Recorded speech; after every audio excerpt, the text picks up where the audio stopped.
E aí, já se pegou com vape, cigarro eletrônico ou até mesmo um pod na mão? Não importa qual, a gente quer saber. Conta a sua experiência aqui nos comentários. Pode ficar à vontade, viu? Nossa ideia é aprender junto, sem julgamentos, mas, olha, eu preciso confessar, me assusta pensar que quanto mais jovem você for, maior a chance de ter respondido sim para essa pergunta. E aqui, cabe uma frase famosa mesmo, que erroneamente atribuída ao Mark Twain: a história não se repete, mas às vezes ela rima. E essa rima encaixa perfeitamente na saga da nicotina, mesmo com alertas sobre os perigos do tabaco vindo de mais de 400 anos atrás. Fumar virou moda no século passado. Pensa só.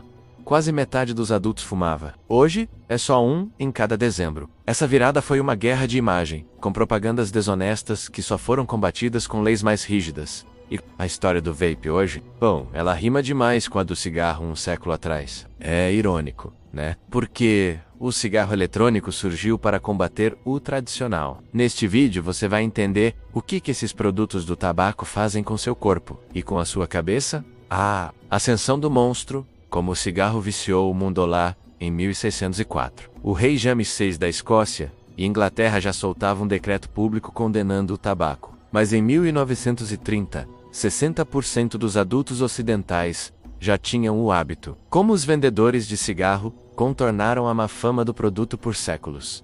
O segredo? Barato e engenhoso. Graças às máquinas de produção industrial do final do século XIX, o cigarro virou um produto de massa. Preço resolvido. A imagem? Essa era o problema. Todo mundo já sabia que fazia mal, mas o destino, ou a falta dele, sorriu para a indústria do tabaco. No início do século XX, surge uma população disposta a fumar: os soldados da Primeira Guerra Mundial. Esses soldados viam a morte de perto. Todo dia, os efeitos na saúde do cigarro eram a menor das preocupações deles. Tanto é que enviar cigarros para soldados virou uma prática comum, uma tática de propaganda das empresas que produziam cigarros, e essa tática se pagou. Os soldados que sobreviveram continuaram fumantes para o resto da vida.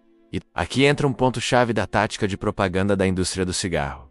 Eles só precisam que você fume algumas poucas vezes. A nicotina é extremamente viciante e basta um contato leve para ser muito difícil de parar. É como aquela velha piada: parar de fumar é fácil. Eu mesmo já parei de fumar algumas vezes. Então a pergunta-chave para as empresas de cigarro era: como fazer você fumar? A engrenagem da sedução, o marketing por trás do vício. A resposta foi uma das campanhas de marketing de maior sucesso da história. E o truque não era uma propaganda só. O modo operante era criar várias propagandas calculadas especificamente para cada recorte social, especialmente grupos que ainda não fumavam tanto.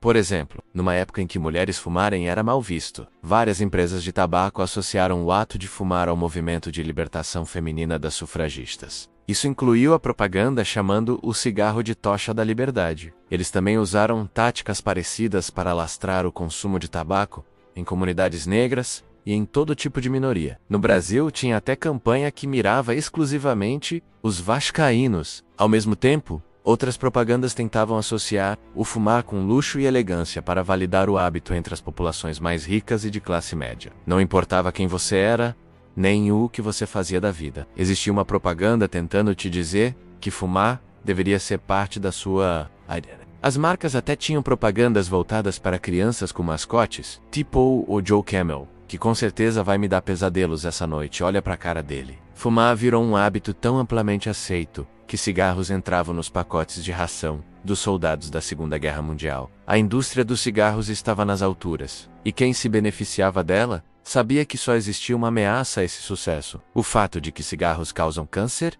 o segredo sombrio e a indústria da desinformação. No começo dos anos 50, a conexão entre fumar e câncer de pulmão e garganta estava ficando bem clara para institutos de saúde ao redor do mundo. Essa conexão entre cigarros e uma das doenças mais terríveis da história da humanidade era uma ameaça existencial para a indústria do tabaco. E foi para combater a verdade que a indústria do tabaco contratou o marqueteiro John W. Hill, o maior empresário de relações públicas dos Estados Unidos no início da década de 50. Hill inventou várias táticas desonestas para ajudar a enganar, e várias delas funcionaram muito bem. E aproveitando esse gancho horrível, eu só queria dizer que eu não faço como Hill, e que essas camisetas que eu uso nos vídeos são feitas por mim e pela minha equipe, com muito carinho. E elas estão com uma promoção honesta de 15% de desconto. se você usar o meu cupom CIENCIA, é só clicar no link na descrição. E sim, eu concordo. Eu podia ter escolhido um momento melhor para falar isso. Enfim, continuando. Para a maior parte dos médicos e pesquisadores, era certo que cigarro causava câncer. Então Hill encontrou e recrutou a minoria que ainda era cética sobre esses resultados, menos muitos que, inclusive, eram fumantes. Usando o dinheiro da indústria do tabaco, ele começou a patrocinar pesquisas de cientistas céticos sobre a relação de cigarro e câncer. Ele até criou o Instituto do Tabaco, que tinha como função explícita lembrar o público de que não existe conexão comprovada entre cigarro e câncer. Que é uma mentira! Mas, como a maioria dos pesquisadores associados estava ligada ao hábito de fumar, eles tinham interesse em descartar a ligação entre cigarro e câncer. Então, sempre que uma reportagem ou notícia ia ao ar falando da relação entre cigarro e algum dano para a saúde, Hill ofereceu um dos seus especialistas para criar a ilusão de um debate que não existia. Assim, na cabeça das pessoas, a relação entre cigarros e danos à saúde não era concreta, não estava comprovada, mas ela estava sim comprovada pela ciência. Essa história só acabou nos Estados Unidos quando a indústria como um todo foi alvo de um processo gigantesco que resultou em leis que limitam a capacidade da indústria de realizar práticas como essas. E outros países também implementaram legislações similares. Mas a mensagem aqui é clara. Tudo que as marcas de cigarro queriam era fazer você fumar algumas poucas vezes. Não importava que tipo de mentira elas precisavam contar para isso. Porque se as empresas conseguissem mudar a sua opinião sobre o cigarro, a própria nicotina mudaria a sua mente. O que o cigarro faz no seu corpo? A ciência por trás do vício é você acende um cigarro e inala. O fogo evapora uma série de substâncias químicas que descem até os seus pulmões. De lá, uma delas, a nicotina, entra na sua corrente sanguínea e rapidamente se espalha por todo o seu corpo, incluindo seu cérebro. E uma vez no seu cérebro, a nicotina se liga aos receptores colinérgicos nicotínicos, que liberam uma série de neurotransmissores como a dopamina, que eu explico melhor nesse vídeo. Como resultado dos efeitos da nicotina, você sente um alívio temporário e uma leve excitação. Com o uso repetido, a nicotina libera cada vez mais dopamina e marca o seu sistema de recompensa como um hábito positivo que gera sensações boas. E algumas outras substâncias no cigarro também reforçam esse efeito viciante, atuando nas enzimas responsáveis por degradar a dopamina. O resultado é a dependência química da nicotina. Em outras palavras, alguém acabou de virar um fumante. Esse hábito está associado a inúmeros danos à saúde, como aumento da chance de diversos cânceres, aumento na chance de problemas cardiovasculares e toda uma série de outros problemas de saúde que as caixinhas de cigarro hoje são obrigadas a te mostrar. Vape, a nova arma da indústria. Mas sabe o que não tem nenhum alerta desses? SeVape.com, Sabor de Morango e Tutuf. Mentira, isso aqui é só um pendrive mesmo. Eu só não queria ser desmonetizado. E agora, uma pergunta para você responder nos comentários. Você já ouviu alguém dizer que o vape é melhor do que o cigarro? Eu já algumas vezes. Mas antes de explicar se isso é verdade, eu preciso falar de uma última estratégia de marketing usada pela indústria do tabaco, que eu ainda não falei neste vídeo. A ideia de produtos com dano reduzido, diversas inovações, feitas em cigarro como adição de filtro ou sabores mentolados, tinham o objetivo de combater a associação de cigarros com problemas de saúde. E o mesmo é verdade para versões light desses produtos, cigarros light, que só causam câncer light. Versões alternativas de cigarros foram criadas para gerar a ilusão de que existiam opções mais seguras de fumar. Mas essa não, de perto, era verdade. Não existia nenhum tipo de pesquisa séria validando a redução de dano desses produtos quando eles foram lançados. Eles apenas serviam como mais uma porta de entrada para o consumo de nicotina, e tudo o que você precisa é consumir nicotina algumas vezes para virar um cliente fidelizado. Cigarros eletrônicos não foram criados dessa mesma forma. Inicialmente, a ideia deles era ser uma ferramenta médica. Só que na prática, os cigarros eletrônicos não se tornaram tão diferentes dos cigarros light. Existe um esforço ativo por parte das marcas de cigarros eletrônicos para distanciar esses dispositivos dos cigarros convencionais e associar o produto com uma identidade jovem e descolada. A ideia é comunicar que fumar é normal e que fumar vape nem faz tanto mal assim. O que, mais uma vez, é uma mentira. Os perigos ocultos do vape. Uma caixa de Pandora. O vape é um aparelho que aquece um líquido transformando-o em um aerossol que você inala. A forma externa do vapor é bem variável, mas o mecanismo de ação é sempre esse: a evaporação de químicos de forma líquida para gasosa. E dentro desse líquido nós podemos encontrar várias coisas. Por exemplo, tem glicerina e propilenoglicol, químicos que ajudam a formar a nuvem de fumaça, e às vezes tem flavorizantes e aromas para dar aquele sabor de morango ou cheiro. Bom, também tem a tão famosa e tão controversa nicotina, que é a principal responsável pela dependência química, como eu já expliquei. E aqui entra um ponto importante sobre nicotina. Os vapes podem ter até 5 vezes mais nicotina do que um maço de cigarros. Um estudo recente mostrou que as concentrações de nicotina no organismo de pessoas que usavam cigarros eletrônicos, por apenas um ano, chegaram a ser até 6 vezes superiores às de pessoas que fumavam 20 cigarros por dia.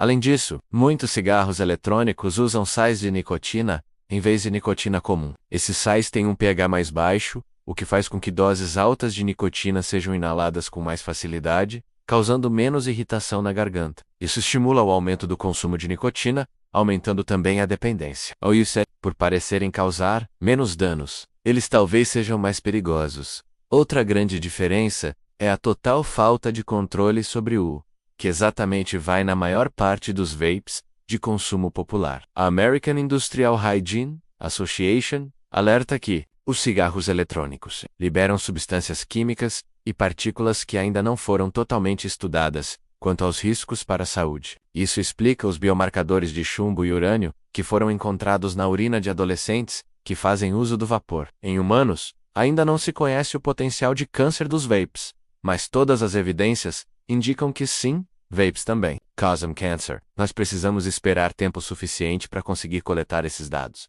O verdadeiro problema é que vapes são uma caixinha de surpresas. Eles são tipo uma caixa de Pandora, contendo substâncias tóxicas como metais pesados. E é justamente por ser recente que o vapor é uma ameaça tão grande. A indústria que produz cigarros convencionais é extremamente controlada e regulamentada para evitar que cigarros sejam ainda piores, ou que alcancem públicos especialmente vulneráveis como crianças e adolescentes. Mas é justamente para atrair esse público-alvo que vapes têm sabores chamativos, associados a algo maneiro nas redes sociais, menos a versão moderna de tentar vender cigarros para crianças. Eu disse que essa história rimava. Inclusive, a estratégia de viciar os consumidores mais jovens possíveis tem um nome bem adequado. A estratégia do berço à cova. A ideia é viciar pessoas o mais cedo possível para que elas fiquem quimicamente dependentes do produto pelo maior tempo possível. Da mesma forma, vapes são feitos para parecerem inofensivos e atrativos para um público que literalmente não tem o cérebro completamente desenvolvido.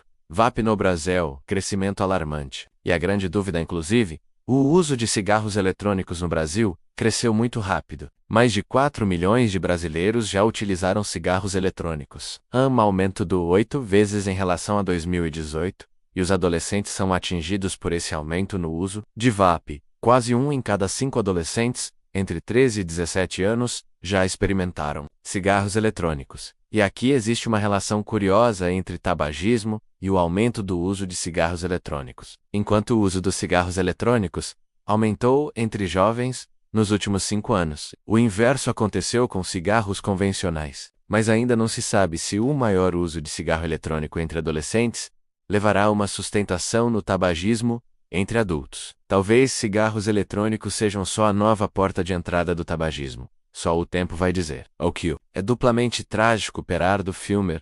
A única certeza porque o cigarro eletrônico tinha como objetivo ajudar as pessoas a se afastarem do vício em nicotina. Diferente dos cigarros light, existem sim evidências limitadas que indicam que o vape pode ser um passo intermediário para parar de fumar, especialmente quando usado com acompanhamento profissional adequado. A taxa de abandono do tabagismo naqueles que usam cigarro eletrônico com nicotina é maior do que a taxa de abandono daqueles que usam outros dispositivos de terapia de reposição de nicotina, que vão desde chicletes até adesivos e sprays nasais. Mas como as evidências ainda não são robustas e não existe um consenso sobre o vape ser mesmo menos nocivo do que o cigarro convencional, falando de saúde entre vape e cigarros convencionais, o melhor é obviamente não fumar nenhum dos dois. No Brasil, Existe uma discussão sobre regulamentar ou não, mas é uma discussão que está longe de ter uma resposta. A legislação brasileira não proibiu o uso de cigarros eletrônicos, mas ela proíbe a propaganda, comercialização e importação desses dispositivos desde 2009. No caso do uso do vape como parte de uma terapia para largar o vício em cigarros, a proibição da comercialização afeta diretamente as pessoas. Isso sugere que é preciso de algum tipo de regulamentação. A redução de danos, às vezes, é o primeiro passo na recuperação de uma pessoa com dependência química. E a ideia é simplesmente usar versões de vape com menos nicotina como uma ferramenta médica. A pergunta que precisa ser respondida é: os riscos de usar vape podem valer a pena, a ponto de ser uma solução? A resposta é que provavelmente não, especialmente sem acompanhamento de um profissional. Atualmente existe muito pouco controle sobre a qualidade dos cigarros eletrônicos. Então é muito difícil analisar riscos e responder definitivamente. Mas o que é verdade é que parar de fumar pode ser uma das melhores decisões que alguém pode fazer na vida. Se o vape for um passo intermediário para parar de fumar, essa seria uma função bem positiva. E aí, quando você parasse de fumar até o vape, nunca mais sentiria a falta de ser um fumante. Os benefícios para a sua saúde seriam muito visíveis.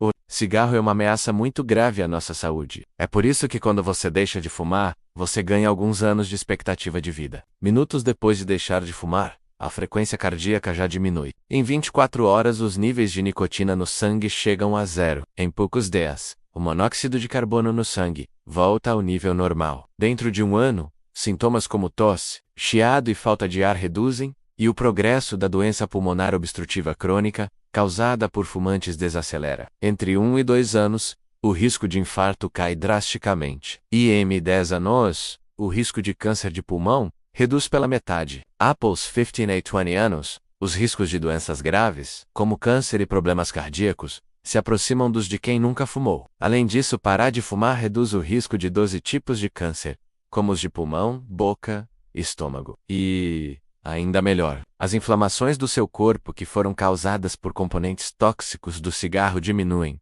E não é só sobre a sua saúde. Largar o cigarro protege quem está ao seu redor dos efeitos do fumo passivo, e de quebra, você economiza dinheiro. Embora o vape possa ser usado como uma alternativa para ajudar a parar de fumar cigarros convencionais, lembre-se de que não existem evidências conclusivas disso. E que isso pode não funcionar para todo mundo. Se tem uma mensagem que eu quero passar com esse vídeo, é a seguinte: se você assistiu um filme antigo e achou que fumar dava um charme a mais para o ator ou atriz, ou você viu um personagem que fumava como um ato de rebeldia, essas suas impressões não são um acidente. Existiu um esforço genuíno das marcas vendendo cigarros para criar essa imagem descolada para seus produtos. E agora o vape quer fazer a mesma coisa: associar um produto viciante com impactos negativos à saúde, com uma identidade jovem e maneira.